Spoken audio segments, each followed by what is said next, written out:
so excited to be back. Can't wait to be out on court, and I hope to see you there. Before she even touched Austrian soil, something extraordinary had already begun. Picture this: a sterile airport arrivals hall in Linz, Austria, the kind of place that normally smells like duty-free cologne and mild disappointment, suddenly transformed into something that felt more like a championship arena. 30, maybe 40 voices, then more, chanting a single name, red, white, and blue flags snapping under fluorescent lights. Filipino diaspora members who had tracked a flight, left work early, driven from Vienna, from Salzburg, from Graz, just to be the first faces she saw when she walked through those doors. Alex hadn't hit a single ball at the tournament yet. She hadn't checked into her hotel. She hadn't even seen the draw. And Austria was already chanting her name like she'd just won the whole thing.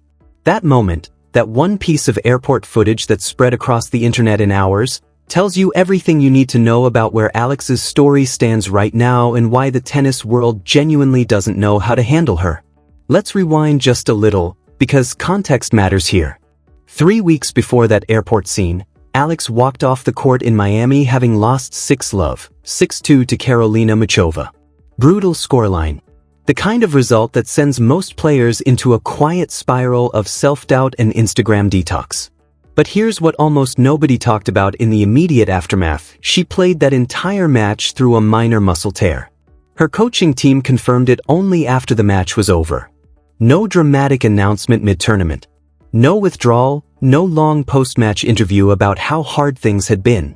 She played, she lost, she said nothing, and then within days she was on a plane to Mallorca, specifically to the Rafael Nadal Academy, where footage posted on March 31st showed her locked in those deep, grinding baseline rallies on red clay, full swings, sharp lateral movement, zero hesitation. No one who saw that footage would have guessed she'd been nursing an injury weeks earlier. That's not performance. That's character. That's a 20-year-old deciding that the clay doesn't care about your excuses, so neither will she. Now let's talk about what the Rafael Nadal Academy actually means, because this isn't just a fancy training facility with good cameras and nice lighting. This is the house that Rafael Nadal built, the man with 22 Grand Slam titles and 14 French Open trophies, 14 on the very surface Alex is now preparing to compete on. When Nadal opens those doors to a young player, it means something. When he calls that player like his own daughter, publicly, on the record, it means even more. Alex herself described the relationship in a March 30th interview, and the honesty in what she said was kind of beautiful. She admitted she gets tongue-tied around him. She admitted to leaving his messages on read for days, not out of disrespect, but because the weight of who he has made her freeze up. Think about that for a second. This is a young woman who can walk into an arena of thousands of screaming fans and compete at the highest level of professional tennis, and she goes completely shy when Nadal texts her. There's something genuinely human in that admission, and it probably made 100 million people love her a little more. But the mentorship is real. The time on those clay courts in Mallorca is real. And the preparation it produced, that footage of her drilling in the days before Linz, looked like someone arriving at a tournament not hoping to survive, but expecting to compete. And that matters, because her ranking had slipped to 45 after Miami, and the clay season represented her clearest path back into the top 30.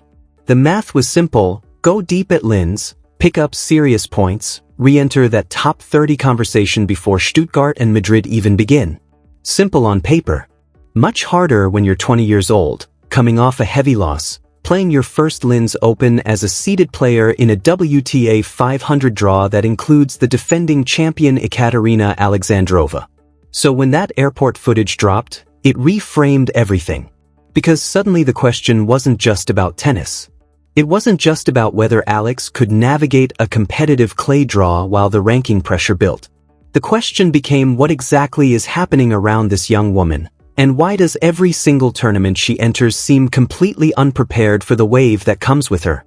And here's where the story gets genuinely fascinating. There are roughly 30,000 Filipinos living in Austria. 30,000. That's a real, established, deeply rooted community spread across major Austrian cities. But then you zoom out and you realize that's just Austria. The broader European Filipino diaspora is massive: Italy, Germany, the Netherlands, the UK, all within a 2-hour flight of Linz. These aren't casual fans who vaguely follow tennis and happen to notice Alex trending. These are people who mobilized at the Australian Open and turned a side court into the loudest venue on the entire grounds. These are people who showed up in Dubai and made commentators visibly search for words to describe what they were witnessing.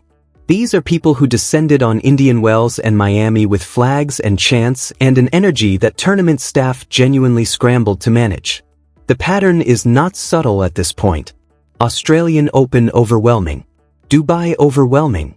Indian Wells overwhelming. Miami overwhelming. 4 continents.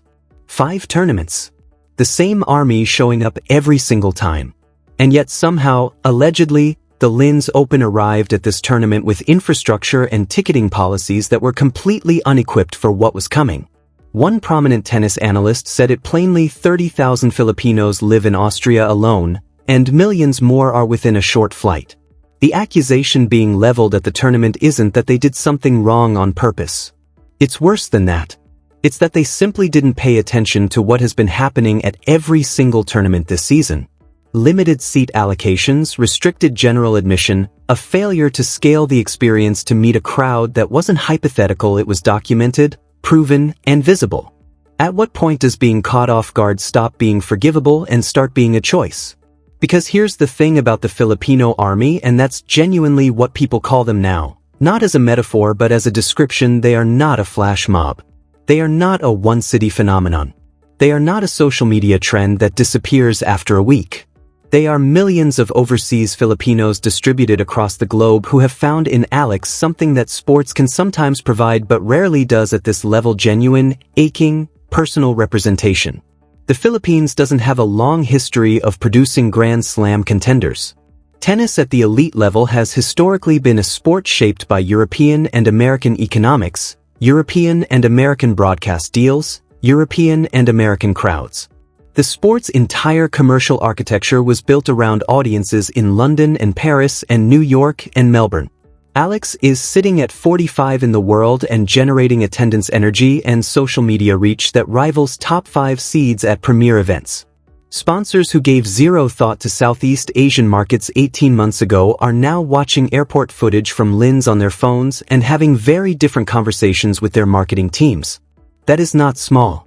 That is the actual sport beginning to shift on its axis, and Alex is the reason. Now let's put ourselves in the shoes of a Linz tournament director who saw that airport video the evening it went up. Your venue seats a few thousand people. Your defending champion gets warm, respectful applause. And a 20-year-old ranked 45 in the world just turned your country's airport arrivals hall into a pep rally before the draw was even announced. That's the moment you realize you're not just hosting a tennis tournament. You are hosting a cultural event, and you did not prepare for it. The compression of Alex's week leading into Linz is almost cinematic in the way it captures her whole story. Monday in Mallorca, red clay, baseline drills, nobody watching, sweat and repetition and silence. Wednesday, viral airport footage, hundreds of thousands of views, Austria waking up to understand that something unusual was about to happen in their country. Sunday, the Linz main draw beginning. From hidden preparation to global moment in less than a week. That gap, between who she is in private and what she becomes in public, is essentially the whole Alex story. She works quietly. She absorbs losses quietly. She processes setbacks quietly. And then she steps into a public space and the world reminds her and everyone else that this has grown well beyond rankings and match results. After Linz comes Stuttgart. Then Madrid.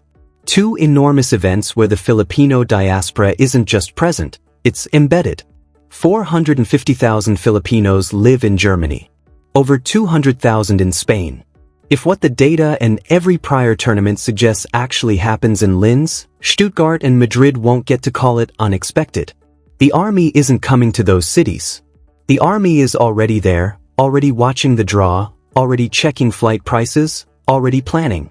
And the through line of all of this, the thing that makes Alex's story genuinely different from a typical rising star narrative, is that none of it was manufactured. The Nadal mentorship isn't a sponsorship package. The diaspora support isn't a PR campaign. The airport scenes aren't a coordinated media moment with handlers and branded hashtags. It's organic in a way that the sports industry, which has become very good at simulating authenticity, genuinely doesn't know what to do with. Alex lost 6-love 3 weeks ago. She played through a muscle tear. She said nothing about it publicly. She flew to Mallorca, trained on clay under the guidance of the greatest clay court player who ever lived, who calls her like family. She flew to Linz, walked into an airport, and people who had driven hours just to see her face for 30 seconds made the terminal sound like a finals crowd. She has a ranking to rebuild, a clay swing to navigate, and an entire tournament structure to outlast. And she's 20 years old. The question Linz is being asked to answer isn't really about tickets or venue capacity or logistics. It's about whether professional tennis, as an institution, is ready to accept that the sport's next great cultural force doesn't come from the traditional markets that built the calendar. Whether the WTA infrastructure, the tournament directors, the broadcasters, the sponsors, are prepared to genuinely adapt, not just react to what Alex and the community around her have built. Every tournament this season has been caught off guard. Every tournament has scrambled. Every tournament has produced moments that became the story of the week, not because of the tennis scores, but because of what showed up around them. At Linz, starting April 6th through the 12th, the sport gets another chance to answer that question correctly. And Alex, who trained in silence, said nothing when it would have been easy to make excuses, let the clay speak for her, will walk onto that court carrying 30,000 people in the stands, millions more watching across an ocean, and the quiet, earned belief of a man with 22 Grand Slams who looked at a 20-year-old Filipina and saw something worth investing in. Laban Lang. Keep fighting. That's what they chanted in the airport. That's what they'll chant in the arena. And if you've been watching this story build before the rankings reflected it, before the airport footage went everywhere, before the analysts started scrambling to explain what they were seeing, then you already know that this clay swing through Linz, Stuttgart, and Madrid isn't just the most important stretch of Alex's career so far. It's the moment the sport runs out of room to be surprised.